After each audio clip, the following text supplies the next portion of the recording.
Bonjour et bienvenue encore à ce message en ligne de l'Église Somerville Baptist Church. Pasteur Michel à votre service, au service de notre Seigneur Jésus dans sa parole. Béni de le faire, heureux de le partager. Cette semaine, c'est le jour du souvenir où ce que nous allons nous rappeler des soldats qui sont tombés au combat, ceux qui sont revenus et qui reviennent avec des cicatrices physiques et mentales, et ceux qui servent aujourd'hui. Je serai invité aux cérémonies dans 6 villages et j'apprécie beaucoup. Et j'ai le moment de prier en public, j'ai le moment de même mentionner le nom de Jésus, donc j'aimerais vous partager un peu le message que je partage dans ces temps-là. Le mot sacrifice est le plus approprié pour décrire ce qu'un soldat fait. Quelqu'un qui renonce et se prive volontairement de sa propre liberté pour assurer la liberté des autres. Notre liberté. La meilleure façon d'honorer nos soldats, c'est de ne jamais oublier leur sacrifice personnel. Dans l'Évangile de Jean, il est écrit, « Il n'y a pas de plus grand amour que de donner sa vie pour ses amis. » La foi chrétienne est basée sur le sacrifice ultime de notre Seigneur Jésus-Christ, qui s'est donné pour chacun de nous sur la croix. Et vous savez, il y a un parallèle entre les soldats dans un combat, dans ce monde, et ceux qui combattent, et ceux qui ont combattu le combat de la foi, qui nous ont transmis fidèlement l'évangile de Jésus-Christ et la parole de Dieu. Nous pouvons prier et demander à Dieu de nous donner sa paix, malgré la guerre encore présente dans notre monde aujourd'hui. Le Seigneur a dit à ses apôtres, il dit à nous dans Jean 14, 27, « Je vous laisse la paix, je vous donne ma paix. Je ne donne pas comme le monde donne, que votre cœur ne se trouble point, ne s'alarme point. » Et parce que nous désirons être des faiseurs de paix, la paix entre nous ne peut arriver sans ta paix, Seigneur, en nous. Et pour recevoir la paix de Dieu, c'est aussi de faire la paix avec Dieu. Citation 1 Pierre 4.8, avant tout, ayez les uns pour les autres une ardente charité, l'amour, car la charité, l'amour, couvre une multitude de péchés. Voulez-vous vous joindre à moi dans la prière? Oui, Seigneur, ceux qui ont combattu pour nous dans la foi et dans le monde, les libertés que nous profitons dans notre pays, dans notre province. Mais Seigneur, surtout pour les soldats, la sainte cohorte, Seigneur, qui ont combattu pour toi, ceux qui combattent pour toi aujourd'hui et ceux qui combattront demain. Qu'on demande, Seigneur, une gratitude pour chacun et chacune. Seigneur, en venant ta parole, puisses-tu nous bénir, nous encourager, nous solidifier, nous unir davantage comme ton corps, et Seigneur, que par la conviction du Saint-Esprit, l'œuvre du Saint-Esprit en nous, montre-nous encore une fois comment vivre pour ta gloire. Nous te remercions pour chacun qui est à l'écoute, au nom précieux de Jésus. Amen. La semaine prochaine, M. Rosal Labbé prêchera en français et Tony Hort en anglais. Je serai absent pour la fin de semaine. Donc, le prochain message YouTube ira dans 2 semaines. Oui, j'ai le privilège de partager un message pour le jour du souvenir. Comme j'ai dit, c'est un parallèle spirituel des soldats spirituels de Christ qui ont combattu pour la foi. Ceux qui sont au combat aujourd'hui, chacun de nous, pour notre foi. Et surtout, l'Église qui combat littéralement l'Église persécutée. La semaine passée, d'abord, notre message Éphésiens 4, 7 à 24, l'importance de l'Église de Christ, une suite de la semaine passée, c'est la deuxième partie. Le mystère de l'Évangile de Christ a été révélé par Paul. Le mystère est démontré par l'unité instaurée par Dieu entre tous les croyants. Unis en Christ par le Saint-Esprit, et l'Église du Christ s'efforce à préserver l'unité que Dieu nous a donnée. D'abord, Paul, dans sa prière, on a vu l'appréciation du ministère. Et dans cette période d'histoire, le temps de Paul et les autres apôtres, et depuis la venue de Christ, Cette période est parfois appelée l'ère de l'Esprit. Un ère durant laquelle l'Esprit de Dieu œuvre de manière particulière, appelant tous les croyants en Christ à former l'Église de Christ, le corps du Christ, voire l'épouse de Christ. Dans chapitre 4, 1 à 6, l'Église de Christ à l'œuvre, c'est de marcher dans l'unité. Et j'aimerais juste partager un couple de versets. Le don du Christ à l'Église, on a une belle description. Il convient de reconnaître et d'apprécier cela pleinement. Éphésiens 5, la deuxième partie du verset 25. Comme Christ a aimé l'Église, il s'est livré lui-même pour elle, afin de la sanctifier par la parole, après l'avoir purifiée par le baptême d'eau. Là, ça porte un peu conviction, je vais vous expliquer par le baptême d'eau, qu'est-ce qu'ils veulent dire, c'est l'immersion, quand on est envahi du Saint-Esprit. Laissez-moi vous expliquer. D'abord, l'amour sacrificiel de Christ, venu des cieux dans sa gloire, sur cette terre, envahie du péché par les hommes, polluée spirituellement, et Christ a tout donné pour nous offrir le salut et pour devenir son Église. Quelle est la valeur que Christ accorde à son Église? Inestimable. Il n'y a pas de prix. La sanctification, la purification de son Église et son désir de conformer les croyants à son image, voilà la mission. Afin de faire paraître devant lui cette Église glorieuse, sans tache, ni ride, ni rien de semblable, mais sainte et irrépréhensible. L'Église du Christ, il veut la présenter à lui-même de façon glorieuse, comme son épouse, qui tient en haute estime, qui honore, sans tache ni ride, sans défaut, sans faiblesse morale, ça a été couvert par le sang de Christ. Pas de ride, pas de moindre défaut physique, comme une nouvelle mariée. Une beauté incomparable, parce que c'est un reflet rayonnant du Christ lui-même. L'Église est sainte et irrépréhensible. Le Christ, par son amour purificateur, rend son Église irréprochable. Désirons-nous la même chose pour son Église et pour chacun de nous individuellement? Et l'Église de Christ à l'œuvre, c'est de marcher dans l'unité. Ce matin, chapitre 4, versets 7 à 13, l'Église de Christ équipée, les dons spirituels. L'unité de l'Église du Christ se développe par la communion et le service mutuel.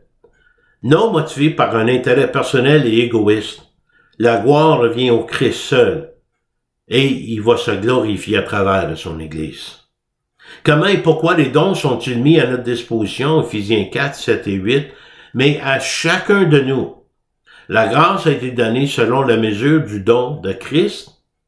C'est pourquoi il est dit, étant monté en haut, il a amené des captifs et il a fait des dons aux hommes. Avant tout, par la mort et la résurrection de Christ, notre véritable valeur se révèle à travers la présence de Christ en nous, son esprit. Chacun de nous a reçu un don qui sert pour servir dans l'Église de Christ, et ça, nous avons reçu après avoir accepté le Christ. Le fondement est la distribution des dons spirituels par Dieu et la grâce et par grâce seule. Le don gratuit et immérité de Dieu, ou les dons. Premièrement, personne ne mérite ou ne peut gagner un don ou des dons spirituels. Comment le Christ donne-t-il ces dons? Premièrement, on lit dans le texte, il a amené des captifs. Cela reflète à la victoire de Christ sur le péché et sur la mort. Il a vaincu Satan, libérant ainsi ceux qui étaient autrefois sous son emprise. Il a libéré des prisonniers de Satan, nous. Et nous sommes libérés afin de servir le Christ. Deuxièmement, il a fait des dons aux hommes. Cela signifie qu'après son ascension, le Christ a donné des dons spirituels aux croyants pour les préparer au service au sein de son Église. On reçoit des dons ou un don pour servir dans l'Église locale, qui est censée être l'Église de Christ. Et voici donc une autre façon d'expliquer la manière dont le Christ a accompli cela au verset 9. Or, que signifie, il est monté, sinon, qu'il est aussi descendu dans les régions inférieures de la terre. Celui qui est descendu, c'est le même qui est monté au-dessus de tous les cieux, afin de remplir toutes choses. Bon, qu'est-ce qu'on dit ici? Afin de retourner au Père et de monter au ciel, Jésus est d'abord descendu sur terre pour venir à nous. Il est venu, il a vu, il a vaincu. Afin que le Christ remplisse toutes choses. Il a achevé l'œuvre du salut et maintenant, il nous équipe pour poursuivre cette mission. Donc, quels sont les dons spirituels? Je sais qu'il y a des dons mentionnés dans d'autres passages, mais ici, on va prendre ceux qui sont mentionnés dans la lettre d'Éphésiens. La première partie, de 10, celui qui est descendu est le même qui est monté au-dessus de tous les cieux afin de remplir toutes choses. Il a donné les uns comme apôtres, les autres comme prophètes. Je vais juste arrêter dans la liste ici. Est-il possible que certains dons aient été accordés pour une période particulière ou pour un besoin particulier? Il règne une certaine confusion quant aux dons encore offerts aujourd'hui. D'abord, je veux vous rappeler un des critères d'un véritable apôtre de Christ, c'est d'avoir vu le Christ ressuscité de ses propres yeux. Christ s'est même révélé à Paul comme apôtre. Mais qu'en est-il des prophètes? Pour mieux comprendre, considérons la définition biblique de la prophétie. La prophétie est un message inspiré par Dieu, transmis par un prophète humain, qui sert à communiquer la volonté, les pensées, les intentions de Dieu, même des exhortations et des avertissements. Bien qu'elle puisse inclure des prédictions d'événements futurs, son rôle principal est d'édifier, d'exhorter, de consoler le peuple de Dieu, de dénoncer le mal et de rappeler des principes de l'alliance entre Dieu et son peuple. Ces choses annoncées autrefois par les prophètes de l'Ancien Testament, nous avons maintenant la parole de Dieu, des avertissements, des instructions, tout ce qu'on recevait par les prophètes dans le temps, on l'a en écrit. Maintenant que nous avons reçu la révélation complète de Dieu par l'intermédiaire de l'apôtre Jean, y a-t-il encore des nouvelles révélations à recevoir? Dieu a-t-il oublié de nous dire quelque chose que nous devons savoir? Y a-t-il encore des nouvelles révélations, de nouvelles fondations? Non. Surtout que Christ nous a pleinement révélé le Père. Même si certains prétendent qu'il existe encore des apôtres et des prophètes de nos jours, il est important de se rappeler que les auteurs du Nouveau Testament, à plusieurs reprises, ont souvent mis en garde le peuple de Dieu contre des faux prophètes. Et ça, dès le début de l'Église. Le danger aujourd'hui, si quelqu'un se prétend d'être apôtre ou prophète de Dieu, comment savoir s'il faut se soumettre à son autorité? Si vous soumettez à lui, vous le prenez comme un vrai prophète ou apôtre, vous devenez vulnérable et vous commencez à lui faire davantage confiance, même plus que la parole de Dieu. Et cette personne peut prendre des versets bibliques hors contexte puis en faire un culte. Déclarant faussement une nouvelle fondation, une nouvelle révélation. Quel est le rôle d'abord des apôtres et des prophètes? Uniquement pour un temps? Je crois que oui. Selon que la parole nous montre. La continuité, le début du ministère de Christ, la continuité du ministère et la fondation de son Église et son Évangile. Rappelons-nous d'Éphésiens 2:20, vous avez été édifiés sur le fondement des apôtres et des prophètes, Jésus-Christ lui-même étant la pierre angulaire. Si la pierre angulaire est solidement placée sur la fondation, c'est temps de construire le temple. Et chacun de nous, comme j'ai déjà mentionné, nous sommes des pierres vivantes, nous faisons partie de l'Église de Christ, mais la fondation est déjà en place. Il me semble logique d'affirmer que ces fonctions d'apôtres et prophètes ont cessé lorsque les fondements ont été posés et que la vérité révélée a été pleinement accomplie par l'apôtre Jean dans le livre d'Apocalypse. Et encore une fois, je vous mentionne Jésus qui a donné la pleine révélation de son Père quand il est venu sur terre. Les autres dons spirituels mentionnés par la suite doivent être exercés et mis en pratique aujourd'hui dans le cadre de l'œuvre continue de l'Église de Christ. La deuxième partie du verset 11, Les autres comme évangélistes, les autres comme pasteurs et docteurs. Dans les évangélistes, j'aimerais inclure les missionnaires. Ceux qui sont dotés d'un don particulier de partager et de prêcher la bonne nouvelle de salut en Jésus-Christ ici et à l'étranger. Les pasteurs qui guident et prennent soin du troupeau de Dieu, le conduisant, le nourrissant spirituellement avec la parole de Dieu et en encourageant chacun dans sa marche avec Dieu. Mais il y a aussi les enseignants, ceux qui prêchent la parole pour le bien du troupeau, principalement par l'enseignement de la parole de Dieu, apportant instruction au troupeau et en assistant le pasteur dans son ministère. Mais pourquoi ces dons spirituels? Pour le perfectionnement des saints, en vue de l'œuvre du ministère et l'édification du corps de Christ. Les dons sont donnés afin que le peuple de Dieu soit équipé pour le service, pour l'édification du corps, afin que le corps de Christ soit fortifié et que chacun puisse croître et grandir spirituellement et chaque croyant puisse trouver sa place au service de Dieu dans l'Église locale.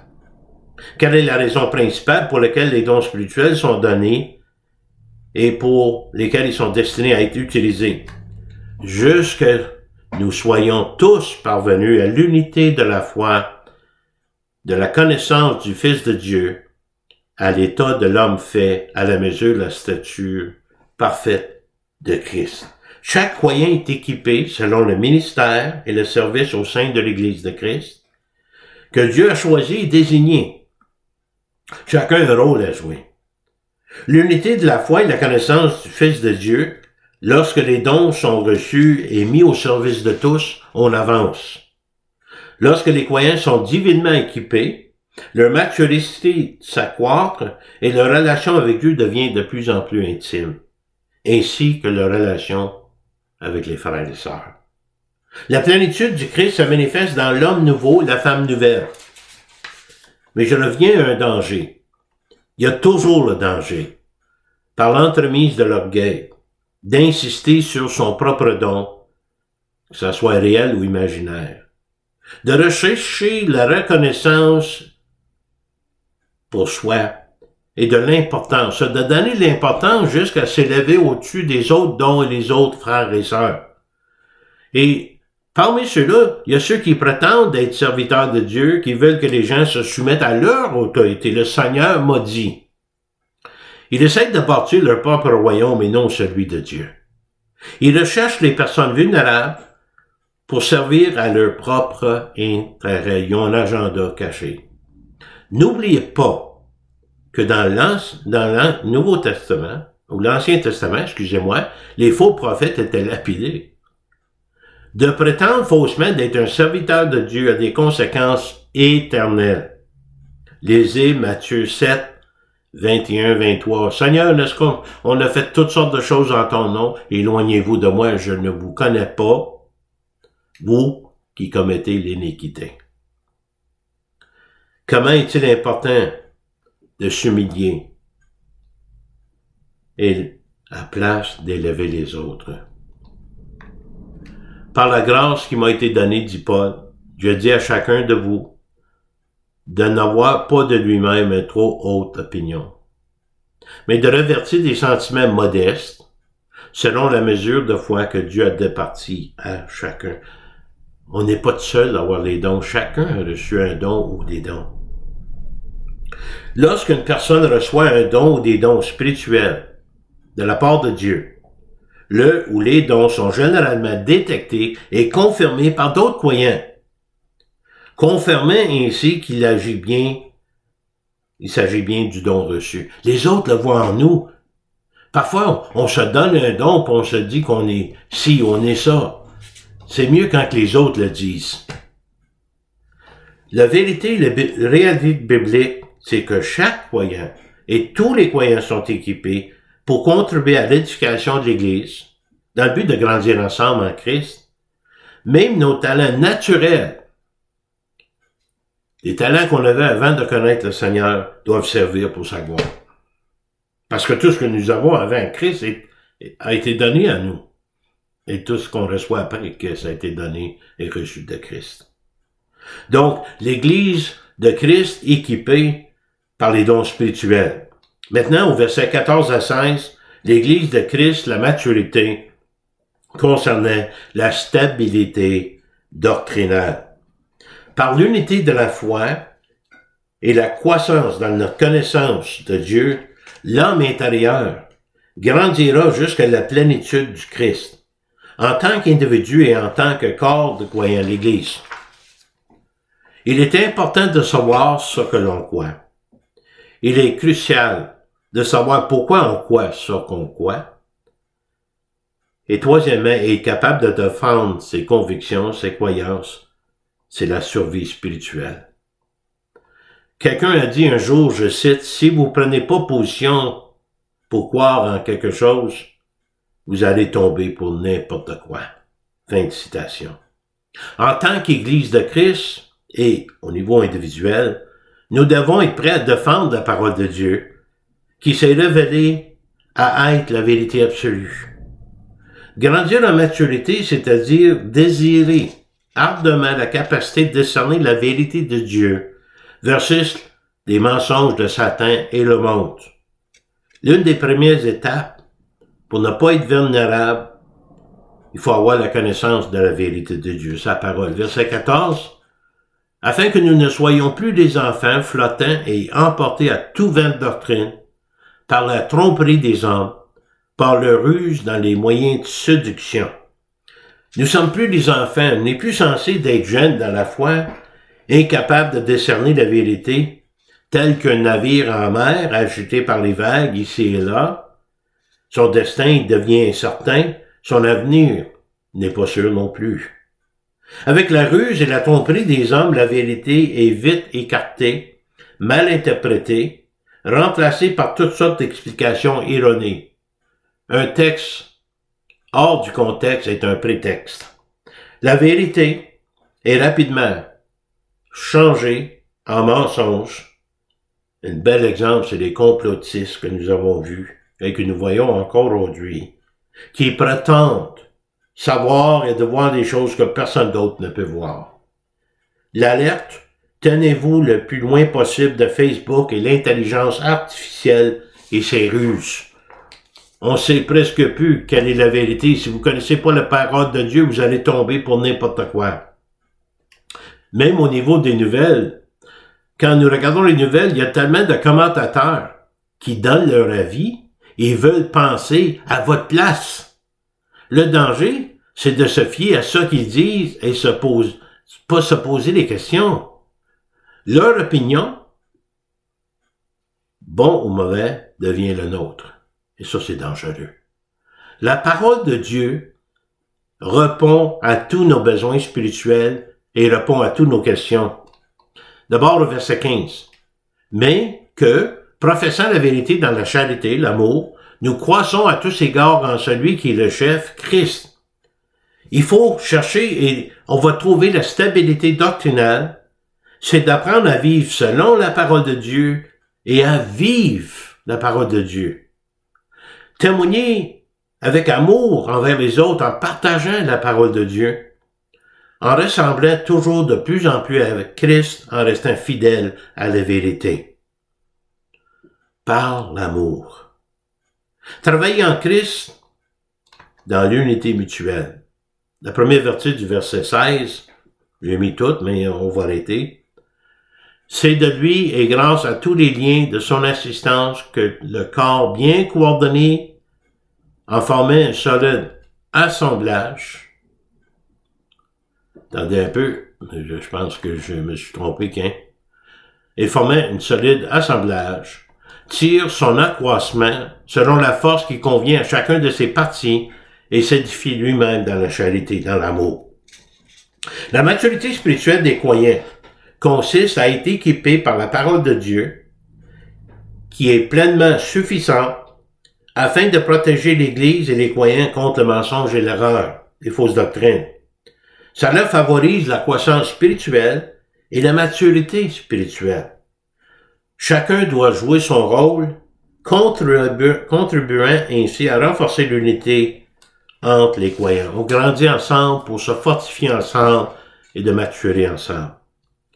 Ayant la stabilité doctrinale, on tombe pas pour n'importe quoi, on y va selon la vérité de la parole de Dieu. Cela va produire en nous de la maturité spirituelle. Ensuite, vient la régénération du croyant qui sera reconnu et confirmé parmi les autres. Donc, l'Église de Christ, la stabilité doctrinale, l'Église de Christ, la bonne conduite, droiture et sainteté. Cela, c'est d'apprendre selon et en conformité avec la parole de Dieu. C'est d'appliquer la vérité de la parole de Dieu dans notre vie quotidienne. Mener à une transformation ou une régénération spirituelle qui est réelle. Si je donnais un titre à la prochaine section de 17 à 24, c'est ce de faire d'un vieil homme pour se revêtir de l'homme nouveau. Paul nous donne ici des conseils pratiques sur la manière de vivre cela. Un changement de direction, un changement au niveau des pensées. Regardez au verset 17. Voici donc ce que je dis et je vous déclare, c'est que le Seigneur, c'est que nous ne devions plus marcher comme les païens. N'oubliez pas, la plupart c'était des païens dans l'église d'Éphèse, qui marchent selon la vanité de leurs pensées. Je dis, je déclare dans le Seigneur, il ne s'agit pas d'une théorie ou une idéologie de Paul ou une croyance personnelle de Paul, ni d'une simple invention de sa part. Cela repose sur la parole de Dieu, et ce que Paul dit ici est conforme à ce que Christ lui a révélé. C'est un enseignement pratique, une exhortation utile et un raisonnement logique. Ils ont l'intelligence obscurcie. Ils sont étrangers à la vie de Dieu, à cause de l'ignorance qui est en eux et à cause de l'endurcissement de leur cœur.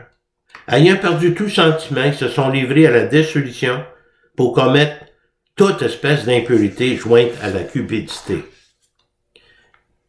Ils erraient dans la futilité de leur esprit. Leur compréhension obscurcie, connaissaient pas Dieu, aucune relation avec Dieu, aucun intérêt pour Dieu.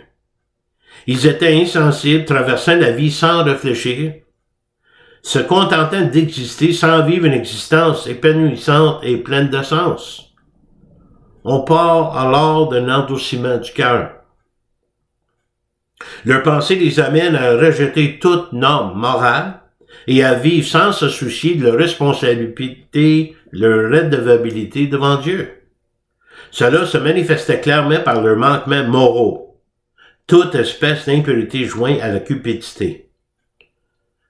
Voilà quelqu'un qui est même prêt à afficher son péché, allant même jusqu'à s'en vanter, comme si Dieu ne pouvait le voir. Il se libère de toute retenue, ne ressent ni honte ni crainte, même en matière d'immoralité sexuelle. Et Paul parle du vieil homme et de l'homme nouveau.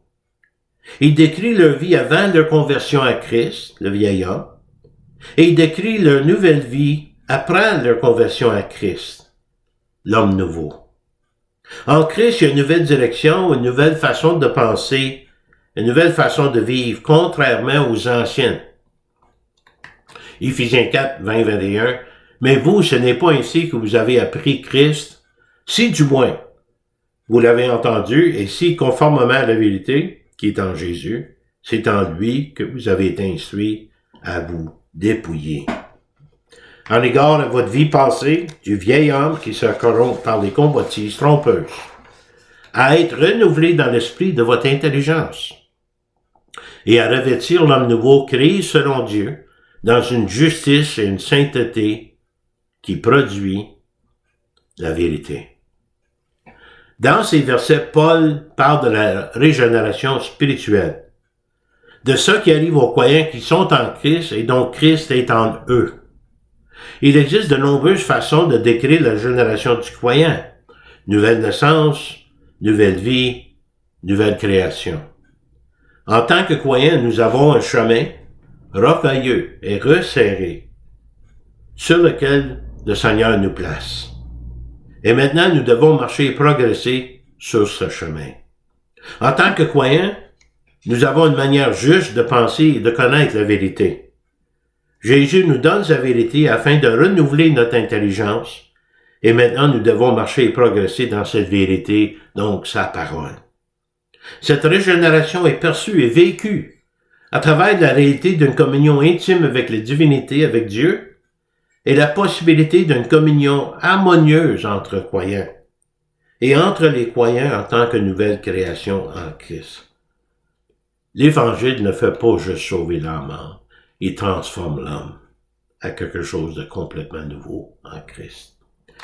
Dans 2 semaines, l'Église de Christ, la bonne conduite, ce qu'on vient de voir, c'est de vivre sa foi dans l'Église de Christ et vivre sa foi dans la société. On va parler de la famille, du travail et d'autres sujets. La régénération n'est pas l'absence d'épreuves, mais la liberté de choisir la sainteté au milieu des épreuves. J'aimerais terminer avec un verset dans 2 Corinthiens 4,16 que je suis sûr que vous connaissez. C'est pourquoi nous ne perdons pas courage. Et lors même que notre homme extérieur se détruit, on meurt chaque jour. Notre homme intérieur se renouvelle de jour en jour. Il y a du progrès spirituel. Même s'il y a une dégradation au niveau physique, on s'en vient à ce qu'il y a de meilleur. Voulez-vous vous joindre avec moi dans la prière? Merci Seigneur Jésus encore une fois pour ta parole.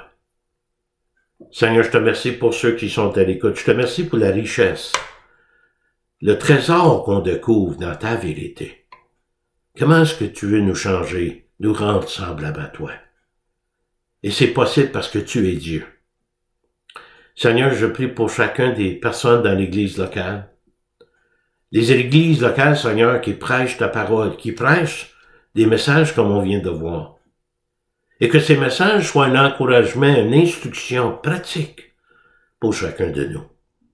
Seigneur, s'il y a quelqu'un qui est à l'écoute de ce message, qui ne te connaît pas personnellement comme Sauveur et Seigneur, par la conviction de ton Saint-Esprit, convainc cette personne, Seigneur, de leur plus grand besoin dans cette vie, c'est de te connaître et se remettre à toi. Non seulement dans cette vie, mais pour la vie éternelle. Bénis chacun, Seigneur, que tu puisses les garder au nom précieux de Jésus. Amen. Vous pouvez me contacter ici à l'église Somerville Baptist Church, mon téléphone 819-889-2819. Si jamais vous appelez, je ne suis pas là, je vous retourne d'appel, aussitôt je vais arriver au bureau. Vous avez des requêtes de prière, commentaires, même des critiques, vous pouvez me rejoindre à mon courriel, mihoule@netrevolution.com. Mes amis, c'est temps de plonger et de demeurer solide dans la parole de Dieu. Le Seigneur n'a pas arrêté de nous enseigner, de nous transformer. En attendant son retour, l'enlèvement de l'Église, approchons-nous de lui avec pleine confiance.